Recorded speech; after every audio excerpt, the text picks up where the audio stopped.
Welcome to another one for Al Cuerpo Boxing to the Body.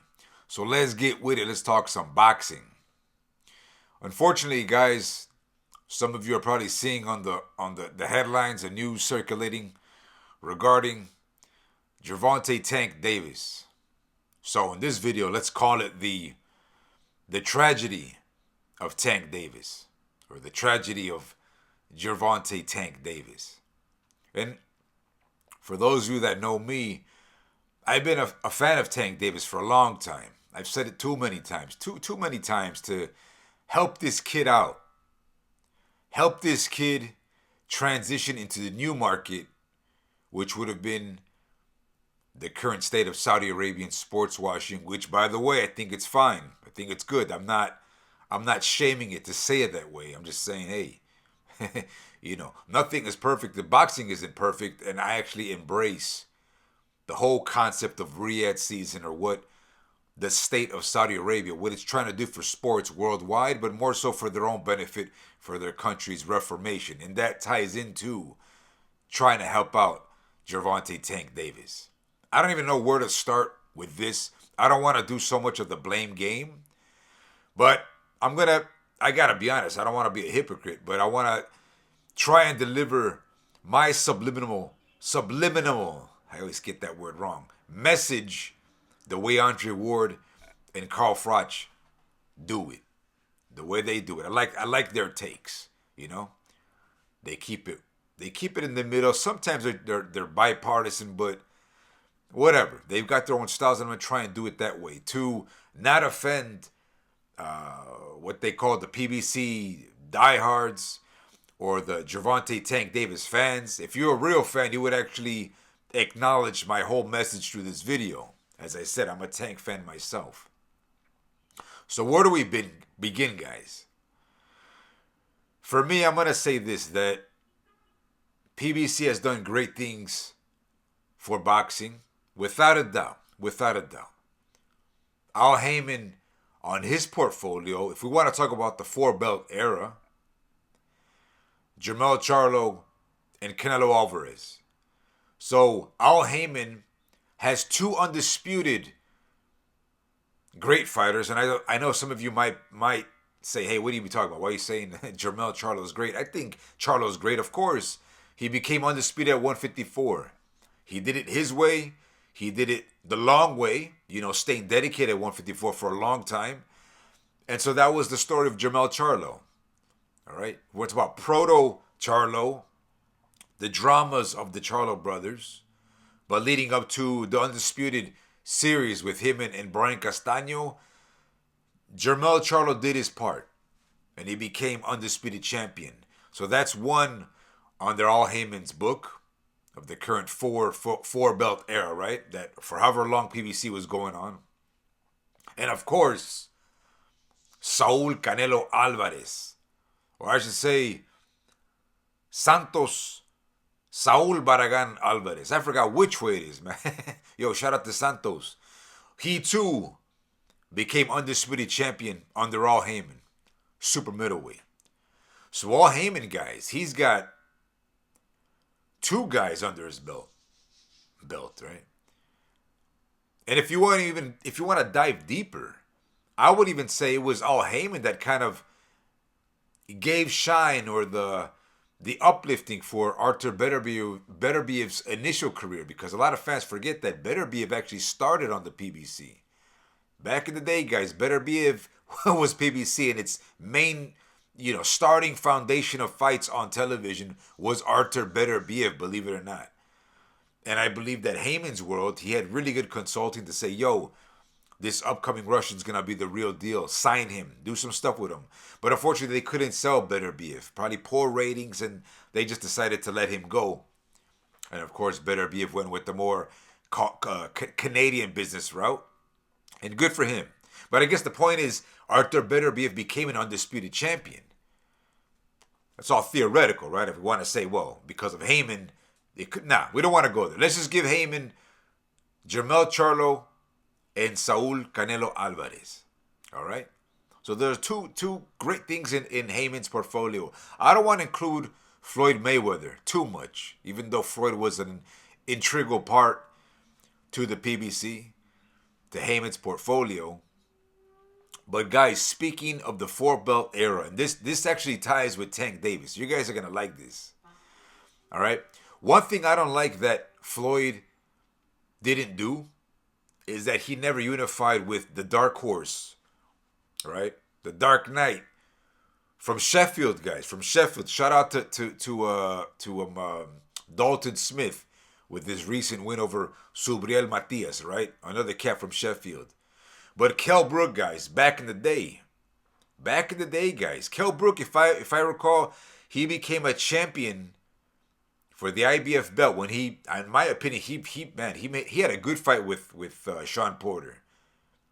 In my opinion, outclassed him, even though I didn't believe on those cards. But that old school version of Kell Brook could have possibly given Floyd problems, maybe. But we'll get to that right now. We'll get to that. So you gotta wonder, right? If Kell Brook would have been so easy in the eyes of Floyd or Heyman, the four belt era, to sell Floyd even bigger, right? Even before the Manny Pacquiao or the Berto fight. Let's just imagine how big that fight would have been. Floyd Mayweather beating Kell Brook, right? Defending four belts, guys. Defending four belts, and Manny Pacquiao is the challenger. Am I getting that correctly? I don't remember if that was even I'm sure that wasn't a unification bout. If it is, forgive me. I don't remember those times, but what I do know is that in my personal opinion, I think Floyd did carry Maidana a bit. You know, they wanted to milk out a series between the two. And how much so? Because we know that after Broner lost to Maidana, I thought that was kind of like easy pickings for Floyd to say, oh, you know what? I'm going to steal this shine from Broner's loss. I'm going to go and school this kid, Marcos Maidana, you know. Have him take me to the ropes, have him pressure me. I can do it, and we can maybe get a rematch out of that, right? But the point is, in my opinion, I thought Floyd beat Maidana in the first fight. Honestly, I thought he beat Chino. It was a good close fight. It was cool to watch. Again, but I think Floyd by design carried him a bit, right, to milk out more, right? Because remember, this was in a time where Floyd had that multi-fight deal with Showtime, right? 6 fights or something like that, $200 million. So Floyd, the insecurity for TMT, maybe PBC. I think at that time Floyd was kind of just maybe an investor in the PBC, but he wasn't exclusive to PBC. I remember that for sure. Floyd was Floyd. Floyd was his own business brand, but of course powered and backed by Al Heyman's business savvy moves in the game. Okay, so they were insecure. They wanted to protect that 6-fight deal, right? So do a rematch with Maidana. Forget Kell Brook. And then we can do Manny Pacquiao, and then we could do Andre Berto, which in my opinion was kind of like step-down fights. Guys, man, the Floyd and Manny Pacquiao fight, that was way overdue. It was way overdue. We need to be honest about it. That it had already passed its peak. It had passed its prime time to make that fight back in the day, because there was drama about the testing, you know, in their fight. And a lot of fans want to blame Pacquiao, but I blame both of these guys, to be honest. All right? Because there's a paradox, guys. No, fans weren't even thinking about Olympic or random. They were all fine with commission-based testing. For who knows, for decades, fans were fine with it. So in other words, why wasn't Floyd comfortable with standard commission-based testing? Why did Floyd need USADA? Okay? Just think about that for a second, guys. Anyways, guys, the main man from Sheffield, Kell Brook, and we'll get to Tank Davis. Don't worry, I'm gonna get there. Don't worry. Kell Brook, for 2 years, right, was calling out Floyd. He wanted the fight with Floyd. That would have been a great undisputed bout. That would have brought a lot of money, guys. If I'm not mistaken, even Kell Brook had fans coming to the Porter fight. Let's not forget this, guys. So the money man in Vegas, can you imagine Floyd going undisputed in a fight with Kell Brook? Leading up, that would have helped lead to the Manny Pacquiao business. maybe even to the Birdo business if you want to include that. All right. But the point is going back to Tank Davis. The point, guys, these strategic business moves is why we have the current tragedy of Tank Davis. That example right there. That Heyman and Floyd, they could have already been undisputed back in 2014. 2014, a la 2015, Floyd could have been the undisputed champion at welterweight in the 4 belt era. He would have been the first ones. Before Saul, before Jermell Charlo, that would have been Heyman's first. And a lot of you would say, I don't know, man. Sometimes there's some flip-flopping going around because if you're a true Floyd fan, you would want that. You would expect that from Floyd. You would pressure Floyd to want to go that route, right? Easy money, easy work. Come on, it don't make no sense. Or rather, it makes sense if you don't want to take too many risks, right? Because imagine the tragedy would have been if Floyd lost to Kell Brook. Kell Brook would have had more belts, right? Kell Brook would have been undisputed champion. And Kell Brook at that time, right, was with Eddie Hearn, of course. Of course, maybe they wouldn't give Floyd a rematch or all this A-side, B-side drama. That is the reason why. And remember, this is the time where they were building up Wilder as the heavyweight king of the Americas against the other upcomer, Anthony Joshua. Anthony Joshua, by the way, in those years was also with the PBC guys. There's a lot of fumbles going on.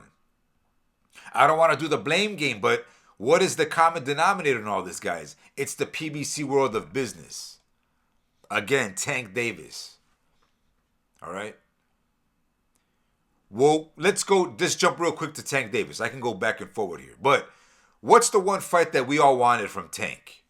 All right? It involves a European, a badass European that beat Rigondeaux, right? You guys know where I'm getting at with this.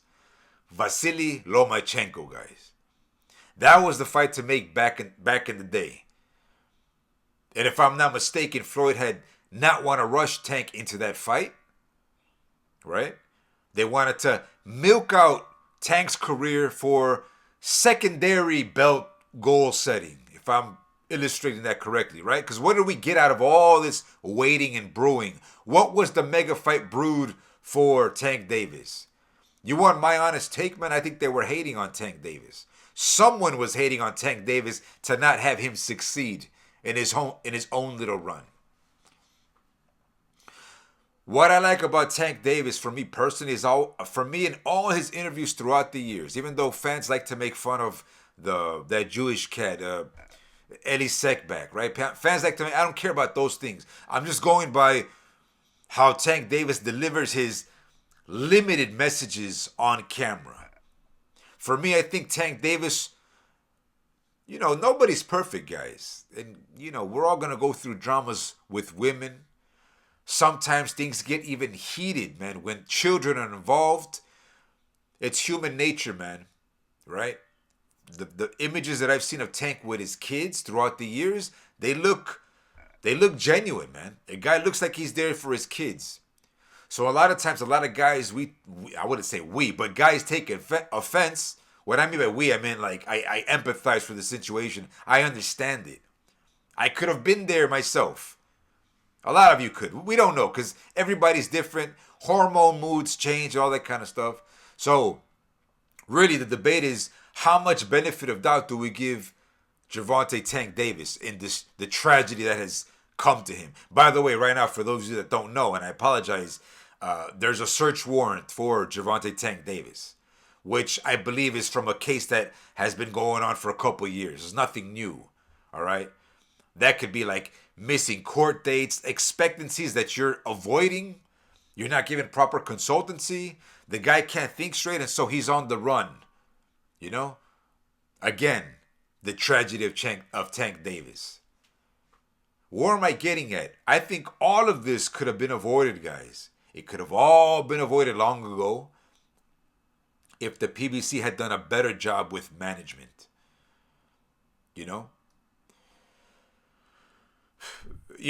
One thing that we fans, right, fans that we've seen throughout the years is this mockery of loyalty, right? This loyalty to the PBC.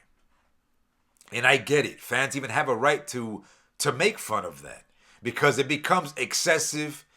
It becomes exaggerated. It almost becomes cliche, man, in the world of the PBC business. And shout out to all the guys that have praised Al Heyman throughout the years, how much he's given to them. Perhaps there's a stipend, right? You give the fighter a little bit extra, more, just so that they mention your name. Not a clause, but like, hey, I'm going to give you an extra 10% or whatever, but please give me a shout out every time you win post ring. That's what I imagine. Even if you lose, I guess, because the money is nice. Okay, that's fine. But not everybody can be a star. Not everybody is groomed to be a star, right? Because there's just too many guys to manage. So my thing is, where was the insecurity to properly manage Tank Davis for your own gain? That question is a bit rhetorical because that question goes towards Floyd and Heyman or the Watsons or whoever was running Tank's career. There should have been more carefulness about that, right? I remember once upon a time there was, I kid you not, I think it was from like TMZ Sports where the reporters were asking Floyd Mayweather about what's going on with Errol Spence versus who, or Errol Spence versus Crawford maybe. And I remember, I kid you not, guys, Floyd had said that he was the head honcho. I'm paraphrasing here, but he said he was the head honcho in charge. What would that mean? How do you interpret that? How do you translate that? I think very straight and basic, man, that he has investment in the PBC brand. Or that low-key, he's the matchmaker in the PBC brand. Why not? Floyd's got the brain savviness to know proper matchmaking. Easy, of course. And even more cryptic, that goes with the betting lines in the world of Vegas. How you control that. We do know that from the PBC. That's not a knock on them. You do what you got to do. Yo, I'm a fan of The Godfather. You guys know this. Shout out to the Corleones running Vegas. So I'm not going to be a hypocrite and hate on anybody that's hustling out in Vegas. Nah, I ain't going to do that. That would go against us fans being in love with the fiction or the reality of what's been happening in Vegas for half a century. So we ain't going to do that. Don't misinterpret that. But by proper management, I just think Tank Davis could have been controlled a bit better. Another reason why I like Tank Davis is I believe after when Canelo had beaten Callum Smith, right? When Canelo beat Callum Smith, that particular predatory style, right? And then we got Tank Davis, who did that kind of exact same style to take punches to go for the kill shot or to really pressure the guy. Of course, Callum Smith is way bigger than Leo Santa Cruz by ratio. Or maybe they might be the same, who knows? But from then on, I became a big fan of Tank Davis, from that kind of style. I like that pressure fighting style to go forward. Take shots to give one back. I like that. That's genuine machismo. Of course, it could, every guy is different. Some guys do have better head movement, have better slipping. But sometimes you have this narcissism to take shots. Trust me. In sparring, that's my style. I love that. I like to take shots, literally. Not crazy ones, but every once in a while you got to take them, man. It's kind of a psychological game. What you're telling your opponent. Bring it. And then to further this, why am I bringing Tank and Canelo? Because Tank Davis, as I said in his interviews, always a good guy in my opinion. Good, humble guy. Loves his family, loves his kids. Very limited based answers. Of course, unfortunately, in the world of the PBC, when I mean they can be managed better, there are a lot of videos where these guys are intoxicated, at the fights, at the events. Not a good look, but whatever. Nobody's perfect, and I'm not going to hate on that because back in the heyday of boxing, the early days of boxing, even in the times of prohibition, they need a drink. Or they need a drink, as we say. So I'm not going to hate on that. But it could be managed better in today's world of media. The way news gets leaked out, it could be managed better, right? Have a sit down with your roster and say, look, we can't have more of this, or you're going to be penalized. I would have done it like that. you know, a bit totalitarian, if I'm saying that correctly, right? A bit fascist. Maybe it's already fascist, right? The PBC style.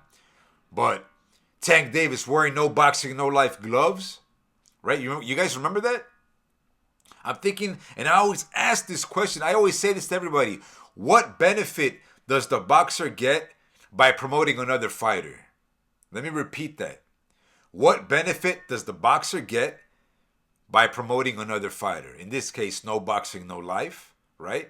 Was that by design? Did the PBC want to show no boxing, no life for their own gain to steal maybe the some of the Mexican fans onto Tank Davis? That's one theory, right? But at the same time, Tank Davis was always talking good about Canelo Alvarez. Why? What favor? Why? Why would he do that? You know, when they would always ask, yo, Tank, who do you think's pound for pound? Who's the best? I like Canelo. That's what he would say. Again, the performance, Callum Smith, Leo Santa Cruz. Why would he say that? Those are true stylistic acknowledgments. What he appreciates, what he sees in the ring. That's why I know Tank Davis is a real one. That's why I know Canelo is a real one. All right? Again, why wear no boxing, no life gloves? Then you get in the news articles that Floyd didn't like that. Or don't praise, right? Whenever Tank would win, believe it or not, in those times when Tank was using the no boxing, no life, Floyd was like on a campaign to smear Canelo Alvarez. But why? So it's contradictory. So we know it wouldn't be by design to promote no boxing, no life if that was by the Team T or PBC. That doesn't make sense because Floyd is talking bad about Canelo, right? But you see, if you believe in those contradictions right now, if you say, you know what, yo, Angel Cuerpo's got a point. Those contradict. Floyd, right, PBC Heyman, the guy that's running Tank, is talking bad about Canelo, but the fighter Tank is wearing no boxing, no life, and Tank Davis is talking good about Canelo, right? That's an inconsistency. That's a contradiction. It don't make no sense. So, ever since from those point on, right? From that point on, Tank Davis is kind of going downhill with more bad news in the media, be it car crashes, evading scenes,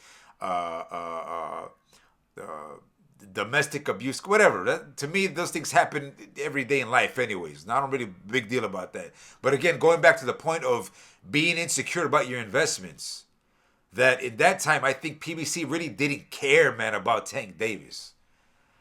Probably the best thing they did for Tank is money-wise was the Ryan Garcia fight. Right? But on paper, who's Ryan Garcia for Tank Davis? On paper and money, that's great for Floyd. Of course, Floyd's going to be happy. He's going to make bank on that, whatever percentage. Tank's going to be happy. Heyman's going to be happy, right?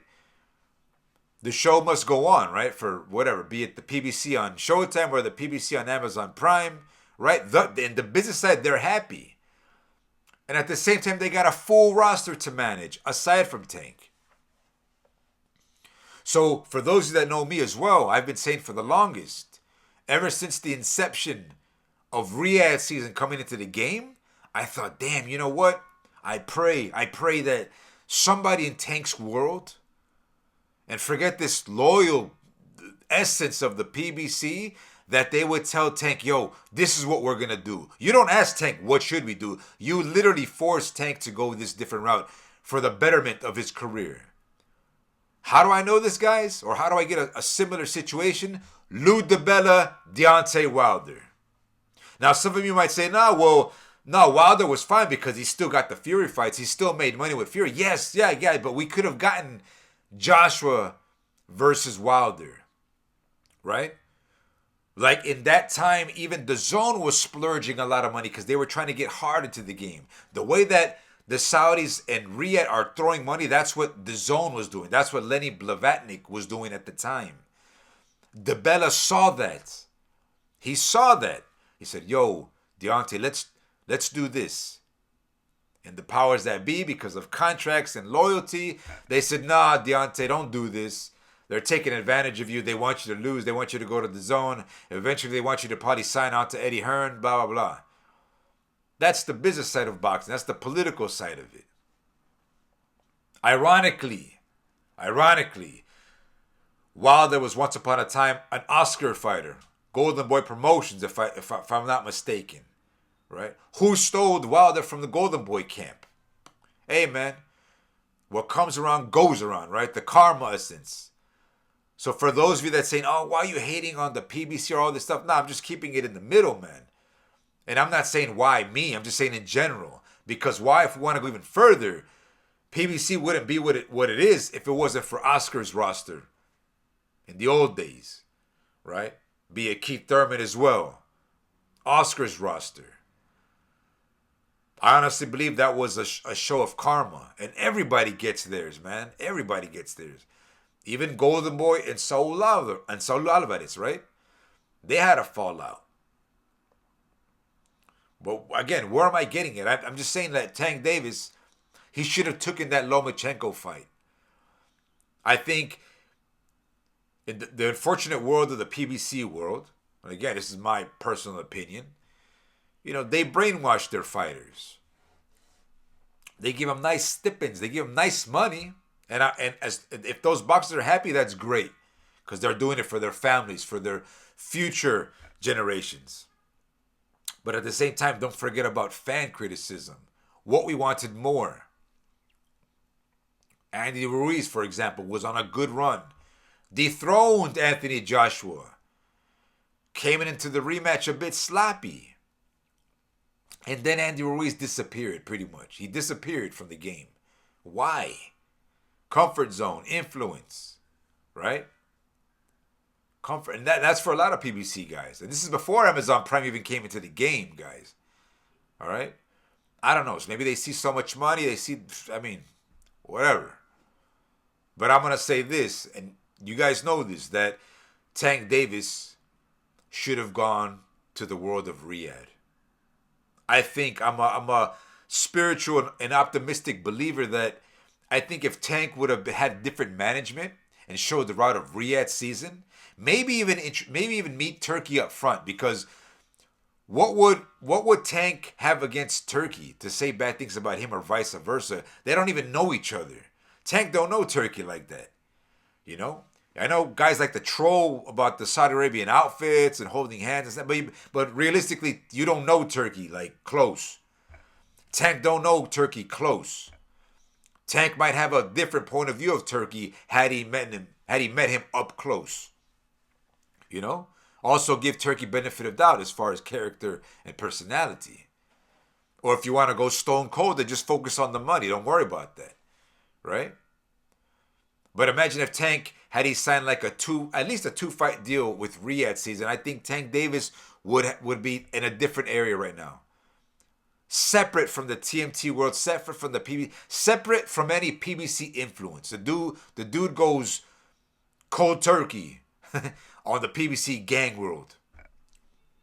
I don't mean that literally gang world. I'm just saying like in the crew world of the PBC. Where's PBC nowadays, man? What's up with them? Like I knew Mario Barrios and Ryan Garcia was not gonna be on no Prime.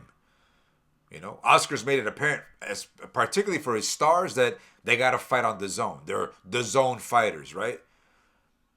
Oscar has an obligation to DAZN and vice versa. So I knew if Barrios goes over to DAZN for Ryan Garcia, I like that. That's good news. That should inspire and influence more PBC fighters to talk good about DAZN finally, right? What I mean is, I don't mean changing flags like, pro DAZN or pro PBC. Forget all that stuff. They don't do anything for us. But I'm saying because boxing is so limited and closed circuit, go where the money's at, man. Go with the new wave. Who cares who's affiliated with DAZN, man? Unless DAZN did something to you personally that's really negative, then I could see you talking smack about DAZN. But that's why I talk about the brainwashing. Because most of us know, a lot of fans know that back in the day when DAZN started, a lot of PBC fighters were trashing DAZN, calling it dead zone. Like every PBC fighter was saying that. That's whack. That's whack. That influence comes from your management, not the fighter itself. You think a fighter cares about the network? A fighter don't care about a camera and the transmission of the broadcast.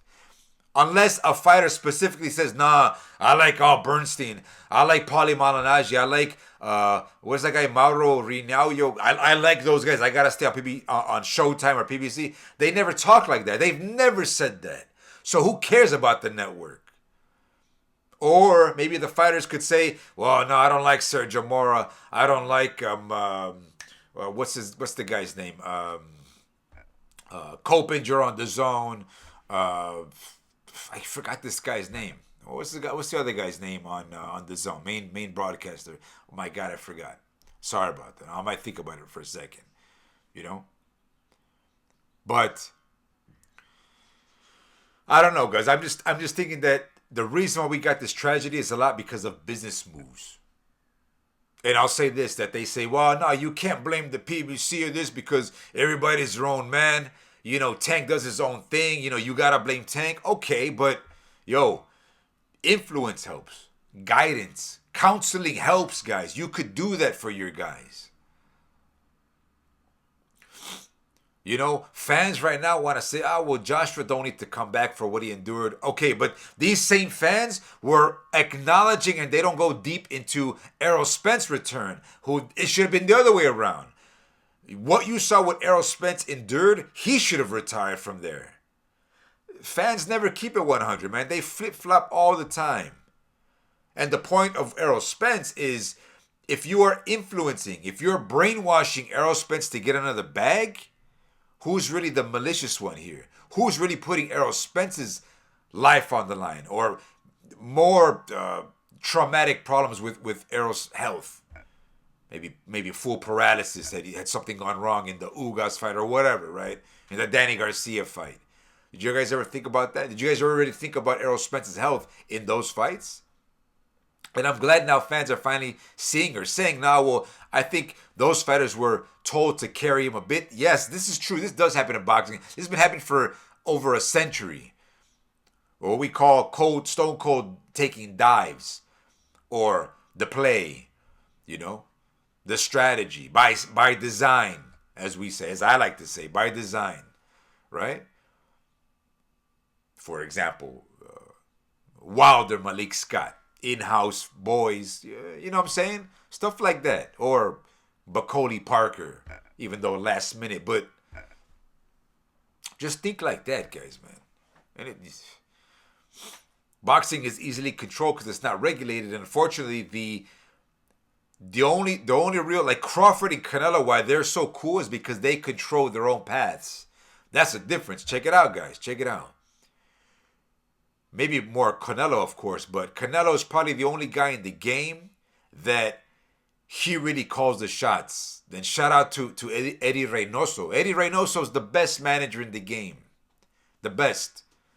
The most wealthiest coach in the game. The wealthiest trainer. Maybe that's why even the Benavidez family might have some gripe against that. You know? Jose Benavidez Sr., maybe a bit of jealousy over the years because of Reynoso's success, right? Just think about that for a second, right? It amplifies fans, media, they amplify all the drama and it becomes what it is. But low-key, I think that's what it was, just a bit of jealousy. They never got their shine at 168, but it's okay because there's no tragedy with Benavidez right now. There's no tragedy with Benavidez. I said the Benavidez versus Zurdo is great for Mexican boxing. It's the start of Benavidez' new ascension or transition to better fights or future better fights. Same thing for Zurdo maybe, because now Zurdo got to defend his straps. That's good for boxing. Benavidez still got another years to go in the game, so there's no tragedy for Benavidez. Canelo doesn't make Benavidez. You guys got hyped into that because the PBC, that propaganda influenced a lot of fans. You know? Or maybe if we keep it simple, maybe fans really like the idea of Benavidez being super bigger than Canelo. They have gripes against Canelo, so they thought that's the guy that's going to dethrone him. It could be that too. But guys, Benavidez, in my opinion, he's always been a prime cruiser. Given the speed, the physique, he's a prime cruiser. Always been a cruiser. And we know the game. If you get nice help, you can cut the weight. If you get the nice help, you can cut the weight. Shout out to Snack, but Snack ain't the same anymore. Damn, hold on. My bad, guys. So I think the system should know if I make a call, it should interrupt because I'm using the phone right now with that. But anyways, I might get a call again. I gotta cut it. I have to cancel it. But what else, guys? So, anyways, guys, I don't care about what goes outside of Tank Davis' personal life because I think that happens every day in this world. It's just because it's Tank Davis, media, and they like to gravitate to it. I think there's malicious people behind the game, perhaps that even helped Gervonta Davis, and because Gervonta Davis turns his back on the game obligations, they turn against him too, and now we got U.S. Marshals going against. That's not a conspiracy theory. It's just like, yo, there's haters in the game. There's haters in the game. It should be more about the tragedy of PBC than the tragedy of Tank Davis, you know? When one falls, the rest fall, the domino effect. I don't know what's going on with Mayweather, but they held that poor kid back is what I'm saying. They held Tank Davis back. Tank Davis could have perhaps beaten Lomachenko before Teofimo Lopez, guys. Tank Davis could have been that guy. If they say, yo, Tank, say this in interviews or when you're asked, say this. Of course he's going to say it. Influence, guys, influence. And then, of course, the promoter's saying, well, we ain't going to rush Tank into a Lomachenko fight. But why not? That's greatness. Why hold them back? Take that risk. Take that risk. Instead of all these secondary belt goals in the game or catch weights where they blame the Canelo about catch weights. The game is so funny, man. A lot of these fake Tank Davis fans, I don't know if they're really fans of Floyd over the years or all Heyman, but these Sam Tank Davis diehards that support these catch weights and secondary belts are the same fans that would criticize Canelo. That don't make no sense. If anything, those exact fans would cheer Canelo to help Tank Davis' circumstances. You know what I'm saying? So the game has flip-flopping tribalism. Like even tribalism could flop, right? I don't know how else to interpret that. It's flip-flopping tribalism. Anyways, I don't know how much more I could talk about this, but that's the tragedy of Tank Davis, guys. Tank Davis could have been managed better. I'm gonna be straight up. I'm the type of guy that gives Tank Davis a pass for everything. I'm not saying I don't agree with physical abuse between both sexes or whatever, or maybe even doing it. Nah, I don't even want to say doing it in public, man. Nobody's perfect. I might have been there myself at times. But what I've seen from Tank Davis showing love to his kids, him talking genuinely good about other boxers, and that his own management holding him back and saying bad things about boxers that he himself praises, guys, this is all that's ghetto. Yo, I'm gonna straight up, that's ghetto. I'm not saying Tank Davis is ghetto. Hells no. As a matter of fact, I'm gonna say the way Tank Davis was managed was super ghetto. That's a disservice to Tank Davis. It's shame for those of you that say, nah, don't blame it on his management or the TMT or whoever. That's Tank's fault because Tank is really the ghetto one coming from Baltimore. Nah, I believe in progression. For those of you that know me, take me as an example. You got to know how to break out of different shells, man, different characters. You got to break out of that. Bam, bam, bam. That's why I give Tank Davis benefit of doubt. For real, true Tank Davis fans, you guys know exactly what I'm talking about. That to me, Tank Davis has always been a good kid, man. He's always been a cool cat. And Riyadh season was his salvation. Riyadh season was Tank Davis' salvation, and they held him back. And that's why they give a lot of respect to me, because that's what I said for David Benavidez for the longest. To leave and forget about the loyalty to the PBC and go over for Riyadh so you can make a new saga for yourself that doesn't include the name of Canelo Alvarez. You'll still make bigger bags, and now you've got it. Now you've got Zurdo Ramirez, who in my opinion, you're going to do a series. You're going to make good bags. From the eye test ratio size, that's better for David. Now David has challenges going up in weight because now we can see what David could do against guys his size and even bigger. That's good for the game. Practitioners, guys of the sport, that's the reality. You want to see David take bigger challenges, not be suppressed in a division where he's overblowing guys in size and nitpicking off of guys that already had fame before. Again, guys, by design, and I followed Benavidez for the years too. The family, they've always spoken good about, let's say, Canelo Alvarez and others. So it's by design. They're being fed what to say. And it finally hit a threshold. And David said, you know what? Nah. Yeah, I'm going to go and look up for myself. I'm going to go out in this Riyadh. I'm going to go have a flavor of this Riyadh because PBC ain't popping nowadays anyways. And the reason why I'm mentioning Davis is because that's what it should have happened for Tank Davis. When Benavidez went over to Riyadh, or finally acknowledged Riyadh season, because even the Benavidez scripts were flip-flopping. Nah, I don't need the zone. I don't need no Saudi Arabia. But then it changes. And come on, guys, man. How you guys not see that? These guys are being influenced. They're being brainwashed, persuaded on the business side of things. That means they're being manipulated. So anyways, back to Tank Davis. When David did that move, I was like, damn, you know what? Now it's going to be Tank's turn. Now this kid gets a new flavor for himself, and he's going to break free from those that held him back. I know this. Anyways, that's what I got on this one for Al Cuerpo Boxing, to the body, man. Catch me on the next one, and peace out, y'all.